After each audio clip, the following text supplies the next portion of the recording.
afternoon, JB. Everywhere it seems, eh? How are we? Hi. Hello to you both. Beautiful people. Oh, So we're going to go straight into your acknowledgement, CJ. As you always. Okay, so yeah, I'm in Biripi country, so that's up in near Taree, Ulbar, probably around Foster, as well as Port Macquarie, I guess, Biripi people. So I thank them. I acknowledge and respect their the people here in the land that I'm on at the moment. So, and thank them for safe passage, but also acknowledge country. I'd also like to acknowledge my people up in Gimyu, which is Cairns. What is it? Yirinji people. I'm getting them all words mixed up, brother. Yirinji people up there. That's family. That's mum's family. That's mum's mob, and also the Torres Strait Islander through my dad's side, the Wadigal people. So that's me, JB, and also I guess our elders, past and present. Good work, brother. As per usual, good work. I too would just like to acknowledge all traditional custodians wherever we work, meet, and play, and just pay the utmost respect to all our elders that have really done the hard yards for us. All our ancestors, all our spirit guides. Thank you for getting us where we are today. I also want to just acknowledge where we are, the Bachelor people here in Coogum, where we are situated at the moment, and also my mob, the Muddy people down there in southwestern New South Wales, and just pay the utmost respects to everyone that's listening in. And I'm going to hand it over to Arnie April Clark. She's back on. It's been a while, Arnie. Not really. It feels like yesterday. Yes. Yeah. Charlie has that sort of feel on people, so yeah. Yeah. We've been nearly 6 years coming up. We have been 6 years now. Yeah, 20 years. So yeah, it's been a while, but it feels like yesterday. You're right, April. Yep. Yeah. So just following on from both of you, that I also acknowledge all the custodians around the world, all the first Indigenous peoples that hold space and place around the world. And I honour the ancestors, our elders, our mob that are going really strong right here, right now, and even those that need more love and support that are going through life every day. I also want to acknowledge, I've been doing something else, CJ. So at the moment I'm working around reclamation and revitalisation of our languages in Victoria. So I also want to take a moment to acknowledge the linguicide that happened to our people, not only in Victoria, across Australia, and in my travels around the world, also to the impacts that linguicide has had on all traditional peoples across the whole world. And I think I'm going to talk about that like more and more as I go along when we do acknowledgements around our ancestors and our people. I am really holding space for the impacts of linguicide, and I don't think, governments actually acknowledge that linguicide that's happened. So I just wanted to acknowledge that in this space right here, right now. And other than that, I'm not sure what you want to yarn about tonight. Jack just messaged me earlier and said, do you want to jump on? I said, whatever. If you want me to jump on, I can do that because I'm sitting still for the moment. So tonight would be good. So I'll hand back to you, nephew Jack. You just explain a little bit about what you were talking about, linguicide. People might not understand that. Okay, so when we talk about, many people would understand, and I'm going to excuse the triggering language that I may be using right now. We often talk about in First Nations space and through colonisation about the genocide that happened to our people. And so part of that is the linguicide, which was when we weren't able to speak our language. We had, there was punishment if we spoke our language fluently across our ways of being and doing. So then it became underground, and slowly it's just been, I feel like it's like a volcano. It never died. It was just dormant, and it's waiting, and it's been exploding. Like in certain parts, there's mob that are doing amazing and fantastic reclamation and revitalisation, which are two very different things. And the reclamation space, it takes so much time and effort in research and yarning with community around what was there, even going through historical non-Aboriginal people's journals around recorded languages. And once we're able to have that space of reclaiming our languages, then it's about putting in place revitalisation practices. How do we support our own mobs to start becoming strong again in what's just been laying probably a little bit dormant? I know with my mob, maybe many others, we know a lot of bad words.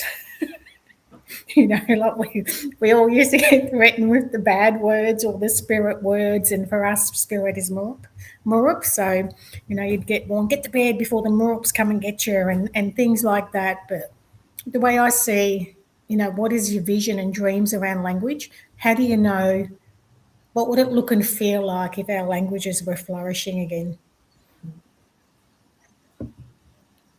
I think that's absolutely beautiful, and I know from our perspective, we get to travel a fair bit around and work in different communities, and there is a lot of this happening now, April and CJ, with the revitalisation, if you like, of language, and I think it's just amazing that we're able to do that, because if we take into account everything that's happened, with the colonisation and the divide and conquer and all this sort of stuff, and it's still happening today.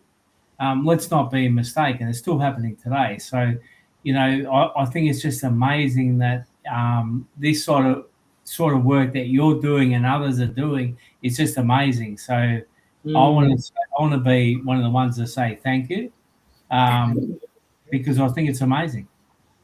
Yeah, no, it's really good, April. It's really good that be a part of that movement that's happening now. Like you say, it's been dormant for a little while, but it's been there. It's always been there. It's starting to rise to the surface, I guess. And I know JB is and maybe yourself as well. We've travelled to communities that is English is still the third language. And they get on and talk their language, and I kind of feel like those that have that don't know their language have missed out. It's kind of missed out, but I don't think we've missed out just yet. I think we just need to, do the deep dive, find out where we can learn language from our country, from the people in our community. Usually the elders know a lot of that.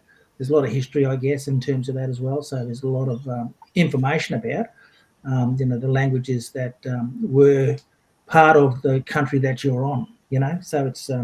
I reckon it's pretty deadly, actually. It's really good that, and I've done a bit of travelling recently, and you have too, and I know that we've all travelled around the world, and it's really interesting to hear their language, whether it be Indonesian, Balinese, or, where I've just come from, Spanish, and Spanish is really interesting too, because there's different dialects in Spain, and it's and it was taken away from them, like the colonialists here took away our right to speak our language, and it was taken away from a lot of the Spanish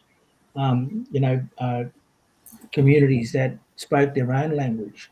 So very, very it would have happened the same sort of reason, I guess. So they all just wanted to speak a certain kind of generic type of Spanish, I guess, Espanol. But yeah, so and it's really interesting, and I kind of get a bit. I know I've got the urge to learn a language, a different language, and maybe I should be learning our own language. Yeah. Good point, brother. Good point. It's just so complex and so layered around. When I've been going around having community yarns around, strengthening the sectors around language, and to start off, like who has cultural authority over language?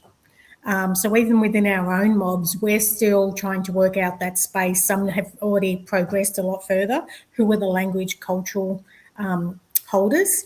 And particularly down in the South States, like we were smashed so much more through colonisation, I think, and that was taken away from us. And when I travel and go to the Americas and go to Alaska and things like that, and participating in their ceremonies, my heart aches. Like I feel joy for them that they're able to have language and use language and every day use language, but they're also doing a lot more around language revitalisation. So I'm I'm on all their pages where they're doing their schools and where it's happening. And in the ceremony, there was this one moment, and I thought, how amazing is this? There was the Indigenous linguist for Tlingit language, the native Alaskans. He spoke to ceremony in language, and then there was a younger boy translating for him in English. Oh, wow. And I was like, wow, that's when you know it is flourishing. Like, where have you ever seen a translator for Indigenous languages? And I thought that was beautiful. But also I have this aching and this missing when I go to those places and they're all talking in language or even singing in language. And I don't have that. And a couple of years ago, I was involved with a project there with them, the Lost Alaskans. And then we had a sacred ceremony around honouring the children that were stolen. And they asked, did I even have a nursery rhyming song? And I didn't have that. And I felt so sad that I didn't have that. So now I'm on the Victorian Peak Body of Languages. I'm on their board. And I'm on our local traditional owner language committee. We've now got our own internal protocols, which talk about basically, I think, around 3 years to get that happening because we're having issues with the education department and all these other people assuming, and even somebody who couldn't prove they were lineage to our TO group teaching language. And so then you should know me by now, I think, CJ. I've seen this as a bit of an issue and a problem. So I've said to our mob, well, we need to get our protocols in place first before we expect anyone to follow non-existent proper ways of being and doing. And so then I joined, the VACL, the State Peak Body of Language.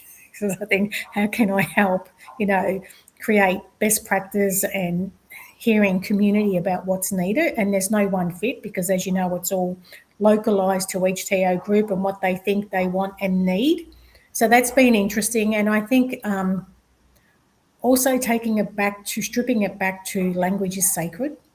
So it's not just a word, it has meaning and it has place and it's very tangible because, you have departmental people, I've heard them say, oh, but language is intangible, it doesn't really belong to any particular person. It's our birthright, it's part of us, it's embedded with us, it's not separated from. So I keep using the word now around it's very tangible because it's part of me. It's not intangible, it's part of me. So I think, just reclaiming those spaces in the language that I'm using, as in the linguicide, reminding people about linguicide, that it is very tangible and it's our birthright to have access to that, but ensuring it's being respectful and being used in the right places because I feel like there's this movement, so it could be controversial here, at the moment, like, how do I say it? It's like it's sexy to be black. Not for us old black fellas, but new black fellas. Sorry if that sounds terrible. And, they could be using language because they want to name a business or something without really understanding the depth and the sacredness to that name you're using. There's so many waha moments that I'm having just yarning with community around all the complexities of language. So it's been an eye-opener, but I feel very privileged and connecting it back to when I've spoken about the ancestral work that we're doing. So, we're looking now at, I asked if we can revitalise ceremonial songs when we're doing the reclamation of our ancestors and the repatriation. What does that look like and feel like and sound like? So it's just like, oh my God, where do we start? It's huge, huge space, but it's so exciting and it's our sacredness. Yeah. And I think in saying that, when I talk about the sacredness, and a lot of people use past, present, and future, but when I add the pure intent around it, by speaking language, honouring language, we truly are acknowledging and honouring and upholding the essence of our ancestors, our elders, the present now, but also our future generation, like my grandchildren. I think about the access they're going to have that I never had in learning language. And there was another space, just quickly, I'll jump in and then I'll let you guys go for it. When I was having all these yarns, and there was a lot of conversations around getting it into the youth and the bup-ups, the babies, all the kinders and things like that. And it made me think about my dad with last year. And, when they lose short-term memory loss, but they have long-term memory.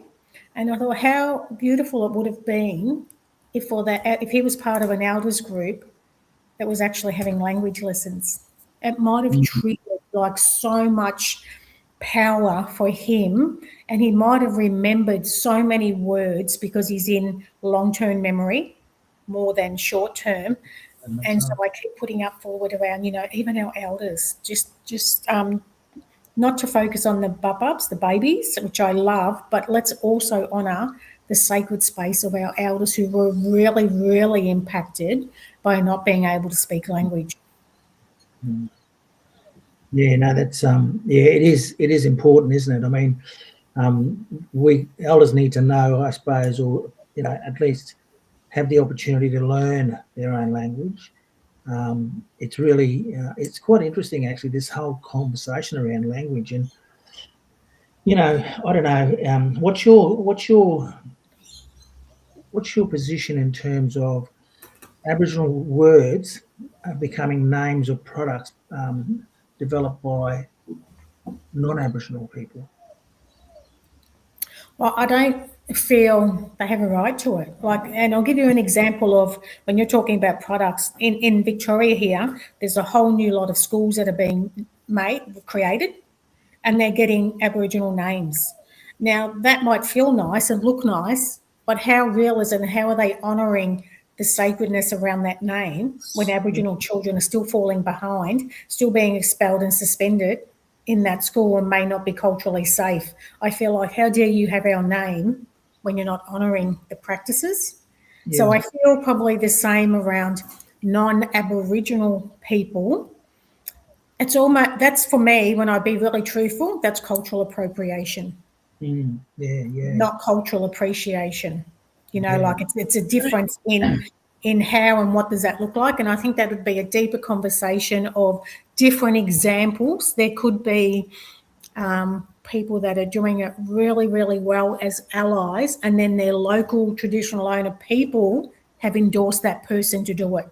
Yeah, so there's whole steps to do with protocols around, I've shown how respectful I am to mob, and this is what I'm doing. And if they're making money out of it, then there should be, if I was non-Aboriginal, I'd say, can I have this name? They tick yes, because I've been doing all this voluntary work and all this supportive work with mob, that I'm not just reaping the benefits. That's that cultural appropriation. And then if I got the endorsement from local TOs, and then I could say, I will donate 5% of my profits to a youth program, an elders program or something, because it's no different to what colonisation and governments and agencies have done. And even like electrician and gas companies are reaping from the earth, our sacred country, and they're benefiting and we get nothing. And it's not about the individual, it's about the collective. How can they give back to the collective if they're using our sacred language? Yeah, that's right. Yeah, that's just one concept. Yeah, I've noticed some products that are coming out on the market that I'm wondering whether or not have the right or have been given permission to use the word, and who gave that permission to use that word. Yeah. And I think that's the thing, CJ. I mean, you talk about community consultation, and sometimes it's what government or what researchers or, they talk about community consultation. They might be talking about one or two people in the community. It's not good enough. If you're going to talk about community consultation, it has to be a broader sector, if you like, and we have to talk to everyone that's involved, and then get the answers from everyone, not just take it from one or two. Yeah, that's only my opinion, though. Yeah. Now it's quite interesting space, I suppose, and it's kind of like what's the not I suppose the protocol around that is some intellectual property that needs to be identified. Yep. How do we make sure that that's kind of adhered to, especially when using Aboriginal words or names on different products and stuff. Even like obviously there's an obvious one we see all the time. You can go to I don't know where you are, JB. You might at Coolangatta, I suppose. Words like that, place names. How did they come about? I know that I'm not quite sure if changing from Ayers Rock to Uluru was a recognition and an acknowledgement of that particular place, or was it actually a strategy or to be able to market that a lot better with now having that cultural aspect of it rather than the name of someone who's was named after, I suppose. But yeah, it's quite interesting, and we're forever being promoted or used in marketing materials to attract tourists here. Yeah. Can I just say, I don't think that a lot of people understand about, how many names are original names, like Coolangatta, like Tugum, where we are here. I mean, Tugan, where we used to live. Tugan, if you want, however you want to say it. But they're all, like our local mob's names. Tugum here, it's such a beautiful name because it means place of rest. How many people know that live in Tugum? Now they just think, oh, we're living here, and this is called Tugum. Yeah. So, and I know there's so many different ways to express and to go about where we live or what we do, but I think that we have to acknowledge, not us, but I think everyone has to acknowledge,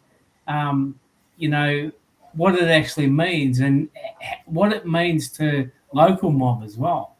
That's right. They shouldn't use the word if they don't know what it's about, really. And, they just think it's a name.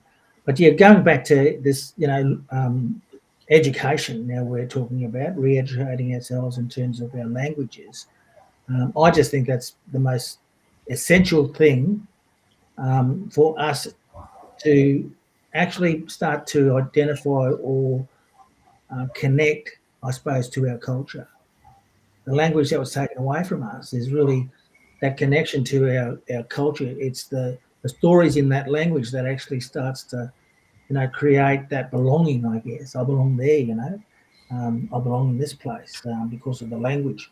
So, yeah, definitely if we're talking about, cultural identification ID or whatever you want to call it, language is a big part of that. So it's really important that we know what our language is from a particular part. I know that someone was talking to me the other day about doing some language courses online. I think down near Coffs, they've got a particular course that they have, and you can log on and do it online. I know that up in Cairns, Irukandji people, Irukandji language has been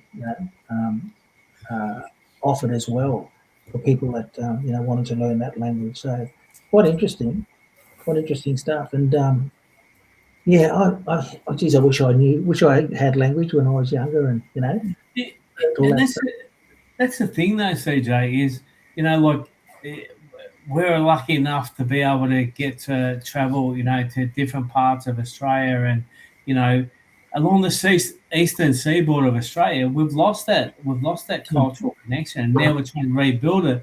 But you go to those other parts, and they've still got their language. You mentioned it before, sometimes it's fifth or sixth language is English, but for here along the eastern seaboard, some of that cultural knowledge, some of that cultural respect, if you like, the cultural identity has been lost, and now we're trying to bring it back, and which I think is fantastic. So I think that's where we need to focus our motivation is to get that back as well. And I think in saying and hearing what both of you are saying there, and I recognise that there's two different streams. There's what we need to be doing as mob for mob, and then what does it look like outside of mob for anybody else who's not mob in a sense. So examples of what I mean by that. So in Victoria, there's a few traditional owner groups that have really done some great work on language, and they actually have a fee for service. So if an education space wants to access their language, there's a fee for them to use that. And that fee actually then goes back into helping that traditional owner group fund to create more resources. Because a lot of people assume that they have a right to our language. So when I'm doing teacher PDs and language comes up all the time about how do we access language and about the different language groups across their boundaries, and I talk to them about some of the places have a fee for service, and you should see the horror on their face, like, what? We have to pay for this? I say, well, I remember when I was going to Spain and I wanted a tutorial on how to speak Spanish, and I had to pay for that. So, if you're learning any language, whether it be an app you might pay for or a private tutorial, you pay for that access to their cultural knowledge for their language. And it's no different here just because it's within Australia, because the time and effort that it's taken someone to do the reclamation work is hours and hours and hours, even to maybe find one word, recreate a new sentence. And now your fee for service is help paying for that time, because if you have in the non-Aboriginal space and you have a linguist, an academic linguist, they get paid to do what our mob are doing and being expected to do it for free. So, and when you explain that to them, you can see the actual penny dropping and they're like, oh. So, there's a way to do fee for service as well, because resources cost money to make. Time takes money. And in all my teacher PDs, I always share with them around, especially with the academics. Okay, so no disrespect. I say you might have had a minimum of 4 years in university learning what you're doing. Could be 5, 6, 10, whatever degree you're choosing to do. There's your space there. Move hours to 60,000 years of learning here to there. So you're getting access to this huge knowledge bank that goes beyond your university academic small space compared to our space. But we don't have that white piece of paper, some of us, to say this is disqualification. So we're also having conversations around honouring mobs' cultural knowledge back here that we've endorsed and is equivalent to that linguist white piece of paper in the knowledge pay scale system. Yeah. And that's about IP, that's about wisdom, that's about knowledge, that's about sharing that. So why would it be for nothing? Yeah, that's right. Everyone gets paid in some capacity if they're doing a job, and if it's your job to be able to share and that wisdom, that IP that you've built up over the years, why wouldn't you get paid for it? Yeah. Well, government systems aren't set up for that, as we know, and so a fee for service also helps us become self-sustainable and self-determined without being reliant on that funding body that may not fund for that type of non-white paper qualification. So there's lots of different ways to think and do. But even when we're having these community yarns and we've got our set questions, around what we want to know, it takes at least an hour, hour and a half just to debrief with mob about the pain of linguicide before we even get to the questions. Like there's this, that's also part of, and I think from me, I keep highlighting to everybody around the Victorian with the Uruk Justice Commission that did all that truth telling. And now, they've come back and said, oh, we need to have languages here and we need to do this and that. And I've said, well, there also comes trauma with that. So we also need to have wellbeing spaces put in place for when all of this truth telling is happening. What does the wraparound wellbeing supports look like? Because it could easily go down the path of creating more cultural harm than healing if it's not done right. And so part of that I've been saying, there's just within like I said, that hour or hour and a half yarn with Mob, just talking about language. There's a whole, we could sit there for days, weeks, just unpacking and talking about the pain that's been impacted and inflicted upon our layers of generations through linguicide. Yeah, absolutely. Yeah, I was just thinking about that, going back to my head around, this is normal practice now. We need to be part of that normal practice, of learning languages, because there is a cost to it, and that cost goes into the maintenance and I suppose the education resources we need to be able to learn language. I remember some years ago around the Quandamooka Festival over in North Stradbroke, they were looking at ways to improve the way that they greet people in their tours or the services that they provide, or it might be that the reception in motel, for instance, and to be able to greet them in that language, whether you're black, white, or brindle. It's just something we do on North Strading, in part of the festival. Little things like that, I suppose, help to create an interest, I guess, about learning more about that language of that particular country. So yeah, it's quite interesting. I would have thought that, I know when you go to places around in the remote communities, they welcome you with their word as well. They actually welcome you. You go to Fiji and there's Bulla, and they're welcome. Everyone talks that language in New Zealand. It's Kia ora, so it's kind of like, and I know that that's kind of difficult, because some places the welcome is different from what we know it to be. I know that also when, especially in places like Asia, I guess, and Indonesia in particular, that there are different hellos, if you like, across the board, and they're also gender-based as well. We say hello to a male, then say hello to a female, and how locals say hello is not necessarily how tourists say hello. So it's quite interesting. I'm really interested in how this process will eventually create this movement, I guess. April,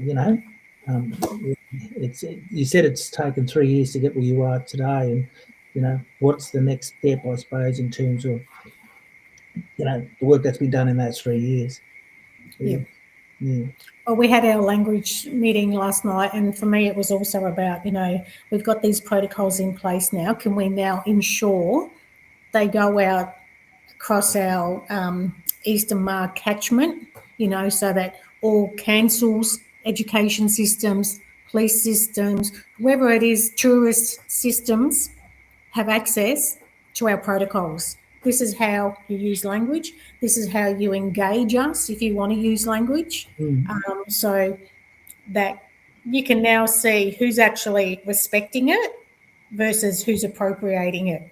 So you give them that, the protocols, and then you monitor who's coming through, and we all know who's doing what in our areas. And then that's how it is. And I even spoke about, maybe we create a whole language PD that they not only have protocols, but they could get, like, at the end of that, an endorsement from our traditional owner group saying they've come in and they've sat. It's like a cultural awareness, but not about culture per se, but language, how to use language respectfully across those areas, and what we need to do to be endorsed. I mean, there's so many ideas. It's like How do you do it? Who do you do it? Even within our own mobs, like, well, what does that mean we have protocols? And what does that mean you have a committee? Does that mean that if I'm an individual who doesn't want to engage with the traditional owner corporation for some reason, are you telling me I don't have access to my own birthright and that I can't give permission to somebody who's contacted me to use it? It's so complicated around not being cultural police, but also ensuring it's done respectfully. It's very complex. I was just going to ask that, Auntie April, about that. How do we police that? Like there's so many. Like if you got a traditional owner here that's not hooked up with all the organisations, can we go to him or her to be able to go? Can we come and work here? You know what I mean? So it makes it really. I think I don't know how it works. You know what I mean? So and I would think that like if we're going to come and work someone like and we do the right thing by coming and talking to community and you talk to as many people as you can, I think that's the way to go. But a lot of people or a lot of so-called community workers or researchers or whatever will go to one person and talk to that person and get their okay, whereas it's much more than it, isn't it? It is. And then you also have people that abuse that space. Do you know how many people I have found out that have used my name and haven't had conversations with me? And it's not like I'm the cultural police and I can say yes or no if you drop my name, but they've done that in proposals or accessing this and that. So there's also that danger. And then you're going to trip and you're going to fall. I got in trouble in Alaska and I was so ashamed, but I did that, Jack. They had these artifacts and, they've got a real distinct art form. But there was one there that had our Victorian artwork. And I was like, oh my God, like somewhere there must have been a cross exchange because that is so distinctly different. And it's my mob's like artwork that we do in Victoria here. So I asked all my group of connected elders, may I take a photo? I only wanted to show one person and then I would delete it, which I respectfully, yes, you can. And then when I went to go up and take the photo, I got jumped on by all these others in the group and I was so embarrassed. And I said, I'm so sorry, but I did ask permission and I was told yes. So then you have that in this one big space. I wanted to cry and I wanted to pack up and go home. That's how bad I felt, because I'm very respectful around protocols. And I thought I did the right thing because I asked about 5 of them, the aunties that and they're very involved in the community. And they all said, yes, no worries. And then I got slapped up for it. So, you're still going to think you're doing the right thing and you may still get in trouble for it. So I think there's a lot of work. We haven't been in the position, I think, to have the space and time internally, our groups, to navigate that. Like that's been stripped of us for the last 200 years and we haven't been given the space and place and time, so more or less, because we're covering everything across Aboriginal affairs. And now we're just sort of starting to come together in a cultural authority mechanism, I think, to start having those real conversations. Quite often I think about when they talk about the truth-telling in Victoria, sometimes I think we need truth-telling within our own mobs first. Yeah, to work our way through what does it look like externally outside of that so that it's done well. Yeah. I'd really like to, one of the things I'm listening to and I'm trying to get a gauge on how does this happen in other places in Australia and whether or not there's some work that's already been done around language, what do you call it, I suppose, what we would call that, I guess, language, I can't think of the name. There is a term for it, but is it the same process they use in terms of how they go about doing that, or is it different? Especially in local groups, like I mentioned up in Yarrabah, they've got this language program that they run now. And how do they get to that point? You know what I mean? What was the process they used? What are the protocols that they've developed, I suppose, or they've resurrected, if you like, from from their elders. So it's kind of interesting because if there was one kind of, and I would imagine that this could happen in very many different ways for different communities, and that's probably what is happening at the moment. But if there was some way to actually provide like a roadmap for communities to be able to start to bring their language together, so they can then put it in front of their young people, would be really good. I mean, it's I'm really interested in this because it's how do we actually get it to people, our elders, and our our mothers and dads. I guess that's the thing too, CJ and April. I mean, the thing is around like a lot of our elders passing on without ever passing some of that knowledge on, and it makes it really hard to be able to then resurrect that language, if you like. And you've got the non-Indigenous people with their work and that trying to buy in on that and bring in the language as well. But as we always say, like our cultures are so oral that it's something that some things are never written down. So then once we lose our elders and our old people, we lose that forever, don't we? If it's not passed on. Well, we have some Aboriginal linguists that can still also create words, from what language they actually have and what that looks like. And it makes me also think about then, Jack, that's why I keep saying around, within our elders groups, because like I think about, remember when Dad used to say, I don't like going there because they all just do lateral violence. They all just talk about one another instead of, not doing positive, proactive things.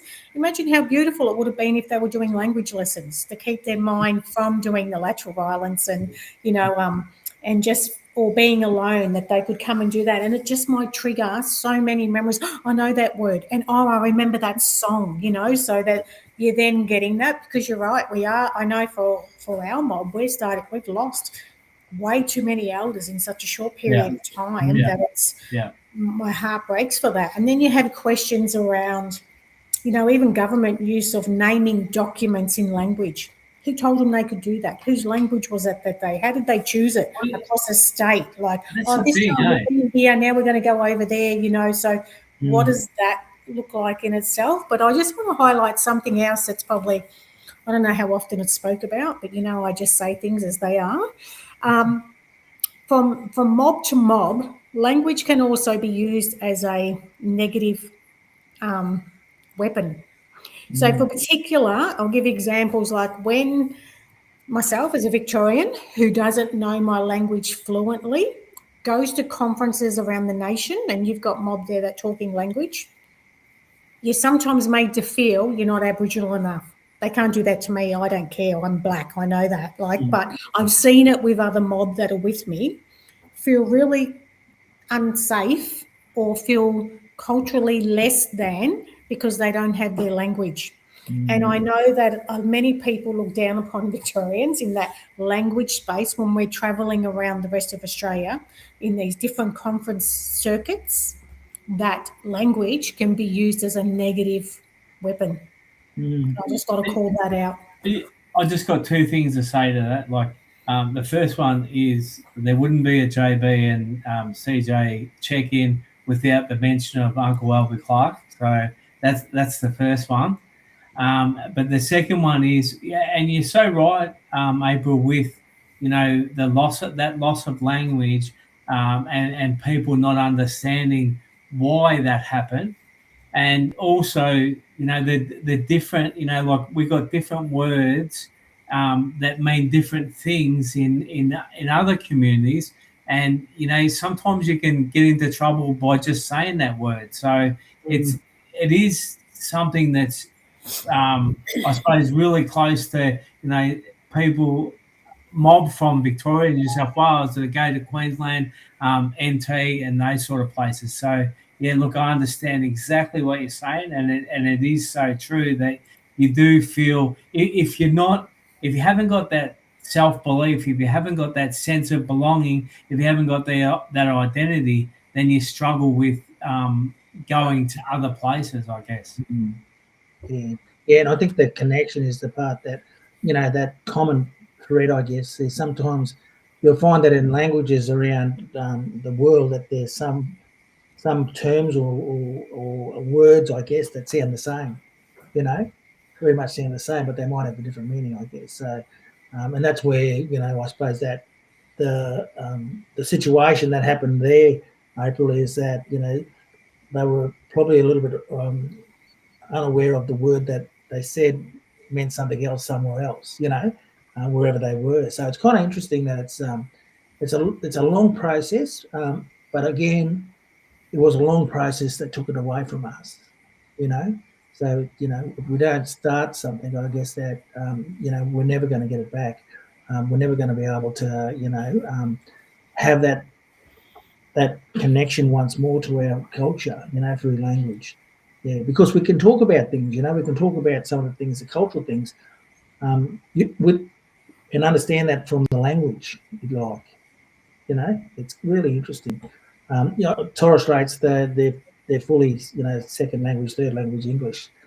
They have Western dialect, and they have Central dialect, and they have, Eastern dialect. So there's three different dialects across the Torres Straits. And you can often tell where that person comes from when you listen to them, Quite interesting.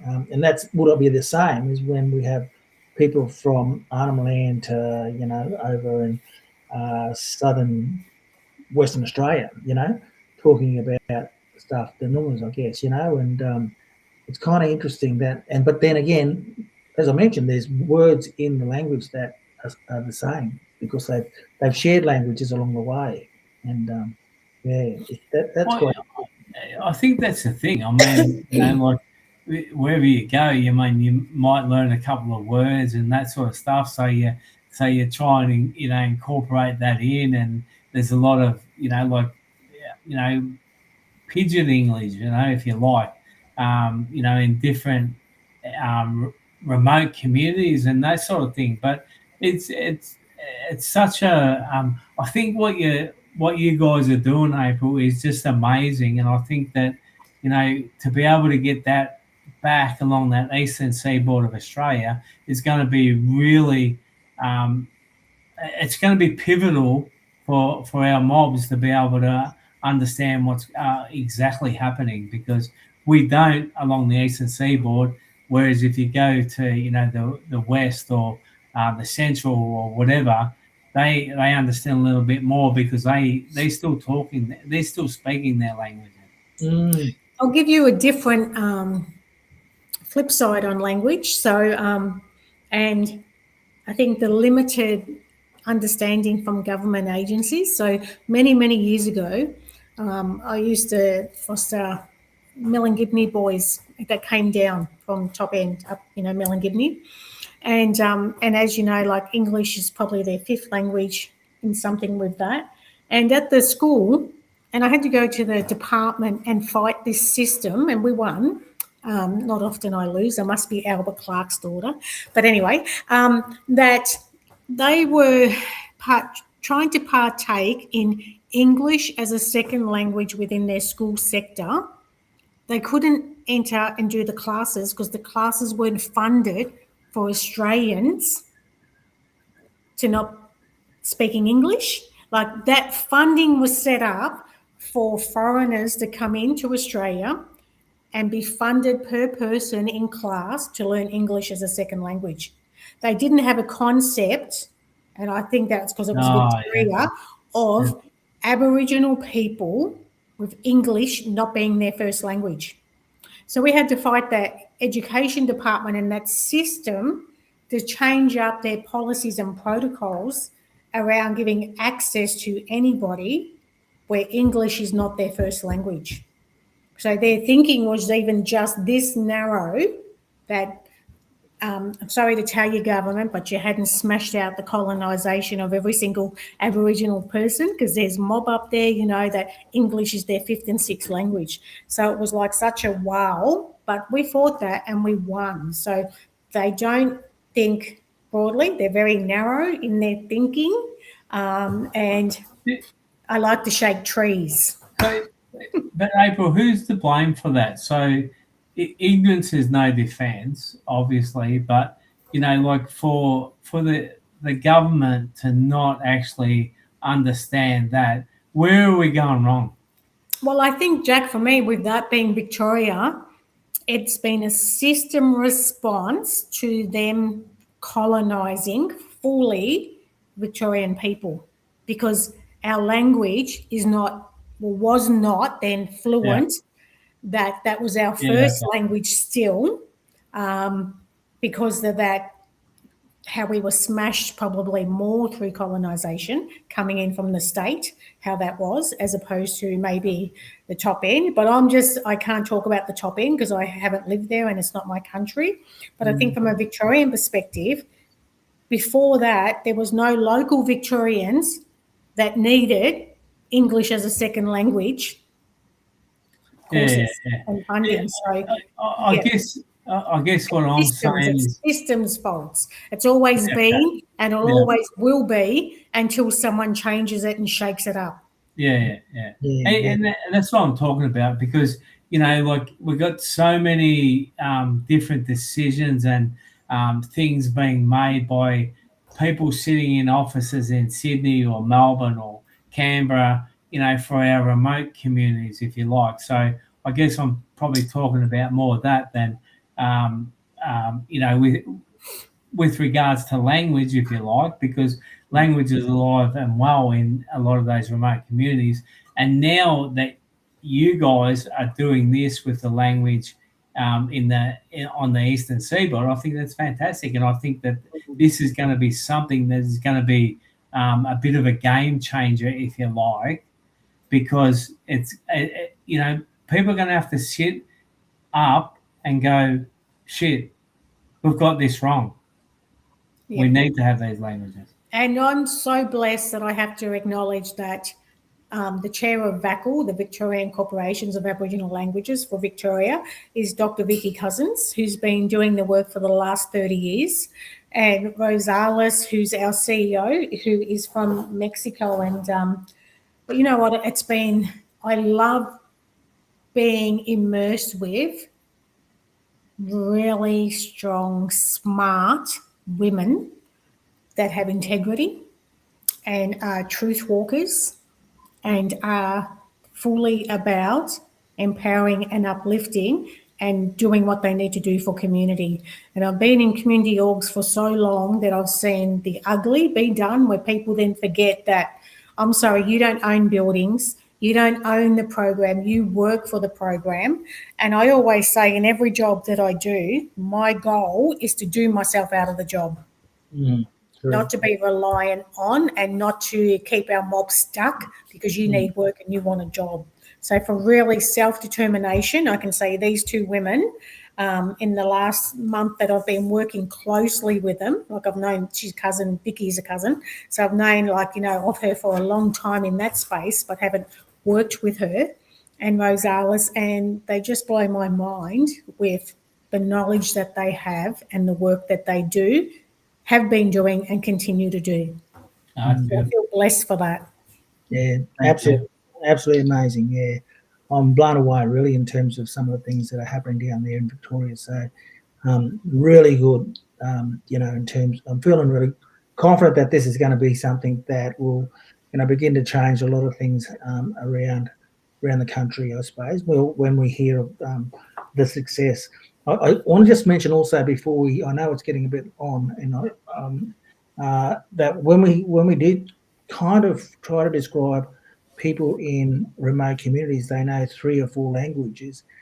To me, that whole concept is very interesting because, they know their language, they know English, but they also know the language of the people to the west, to the north, to the other countries, and they're able to learn that language.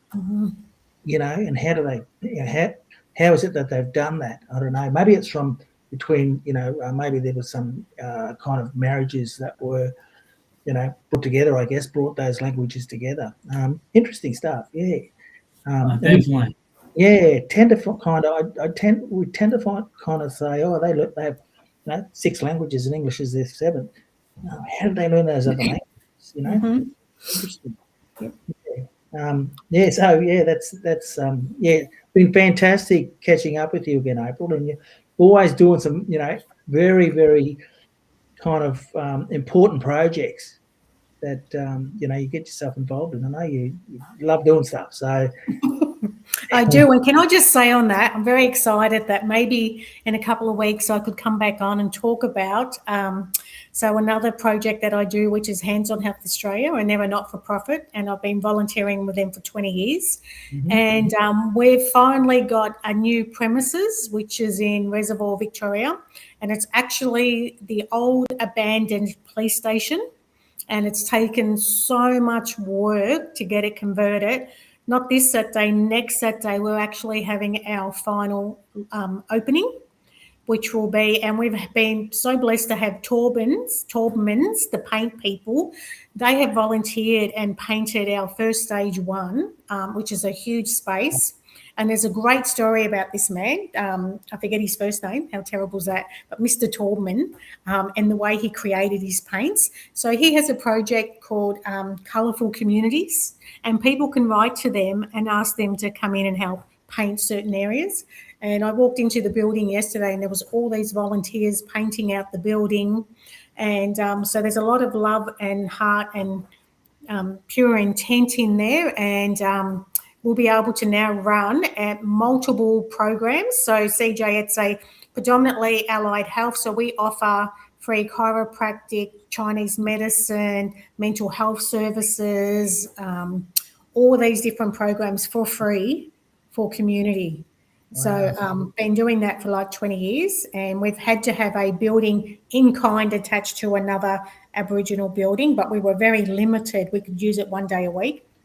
Now this other building's ours, and so it's fantastic. And I just got to share quickly, it was really interesting. 2 of the policemen that used to work there came in, because when we first set up there, we got robbed. How's that? We got robbed. We don't have much. We operate on the sniff of an oily rag. I volunteer way too many hours there. Anyway, we got robbed and the police come and they were telling us that there's 2 resident ghosts in the building, right? And I was like, isn't this interesting? Men, particularly, are acknowledging non-Aboriginal men that there's spirits in the building.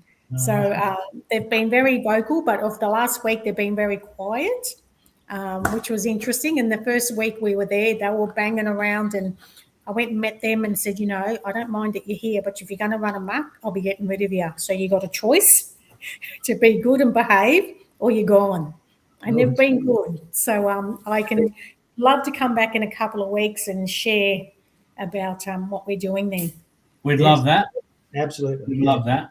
Be fantastic. Yeah. Oh, and one more thing, my little grandson, who's on the spectrum with autism, he donated his fish tank to our building so that people, feel good and relaxed when they're watching the fish. Yeah. So which one? Kylo, you're an absolute champion, mate. Yeah, that was his fish tank. So Well we're going to done, put that in the mental health counselling room. Oh, beautiful. Yes. Well done. Well done. Absolutely fantastic. Thank you so much, Auntie April, for jumping on at short notice. We do appreciate it. We love having a yarn with you. We don't have to do much talking when you're on, so that's fantastic.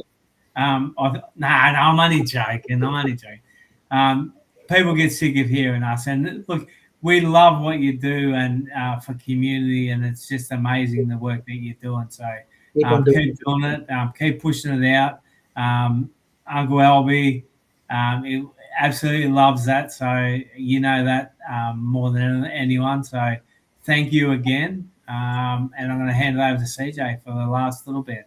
Yeah, no, everything you said, JB. Thank you very much, April. It's we look forward to seeing you in a couple of weeks to have a listen about what you've been involved in the last 20 odd years. So that'll be really great. It's always great when you come on because it's some things we're hearing that's new. I know you like taking on new challenges and obviously getting some great results out of that as well. And just listening to your experience as well. It's really interesting. And so inspiring. So yeah, thank you very much, Yeah, and true. a couple of weeks.